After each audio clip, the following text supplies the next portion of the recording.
வணக்கம் நண்பர்களே. நாம் இந்த காணொலியில் பார்த்து கொண்டிருப்பது கண்ணமடை ஐயனார் கோயில்.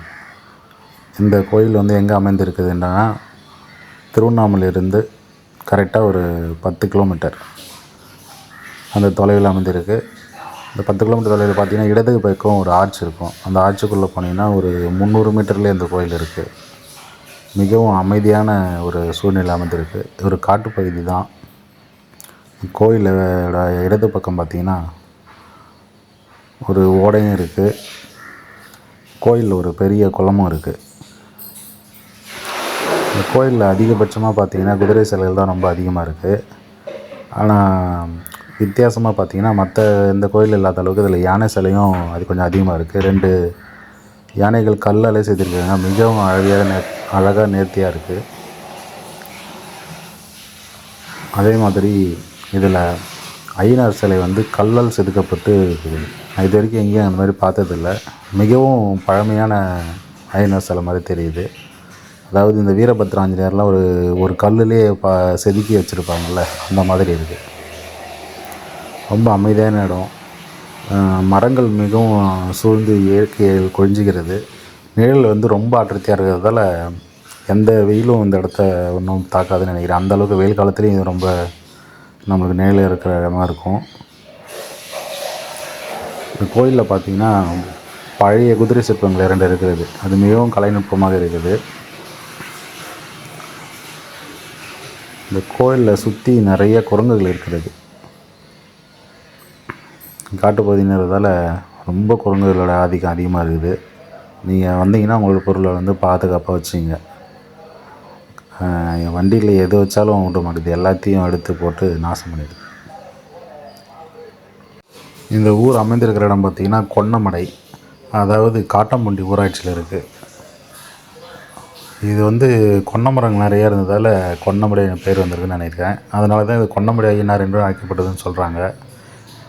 இல்லை, இதில் கண்மாய் இருக்குது. கண்மாய் பக்கத்தில் இருக்கிறதால கண்மாய் ஐயனார், கண்ணமடை ஐயனார் என்ற மாதிரி எதுவும் சொல்கிறாங்க. பேர்காரணம் என்னவென்று சரியாக தெரியல. இந்த கோயில் கொஞ்சம் ஃபேமஸான கோயில் தான். அதனால் நீங்கள் எப்போ வந்தாலும் கூட்டத்தை பற்றி யாரும் இல்லாமல் இருப்பாங்கன்ற பயம் தேவையில்லை. எப்பொழுது வந்தால் பார்த்தாலும் நான் எதனா ஒரு காரை பார்க்குறேன், வண்டிகள் இருக்கிறது. அதுவும் பண்டிகை நாட்கள் மற்றும் இந்த புத்தாண்டு, வார விடுமுறை நாட்கள்லாம் கூட்டம் கொஞ்சம் அதிகமாகவே இருக்குது. உங்கள் வாகனத்தை பார்க் செய்கிறதுக்கு தேவையான அளவு இடங்கள் நிறைய இருக்குது. இந்த கோயிலில் குடிநீர் வசதி செஞ்சு கொடுத்துருக்காங்க. குடிநீர்லாம் மிக சுத்தமாக பராமரிக்கிறாங்க, மூடப்பட்டு பராமரிக்கிறாங்க. கோயிலில் பார்த்திங்கன்னா உங்களுக்கு பொங்கல் வைக்கிறதுக்கு நிறைய அடுப்புகள் இருக்குது. அந்த அடுப்பு நனையாமல் இருக்க மண்டபமே கட்டி கொடுத்துருக்காங்க. அதனால் எந்த மழை வந்தாலும் உங்களுக்கு எந்த பிரச்சனையும் இல்லை. நான் சொன்ன அந்த மண் குதிரை இவைங்க தான் மிகவும் சிறப்பாக இருக்கிறது. ஆயிரங்கள் புதுமை வந்தாலும் இந்த பழைய சிற்பங்கள் எப்பொழுதும் தனியாக ஒரு வித்தியாசமாக ஏதோ சொல்கிற மாதிரியே இருக்குது.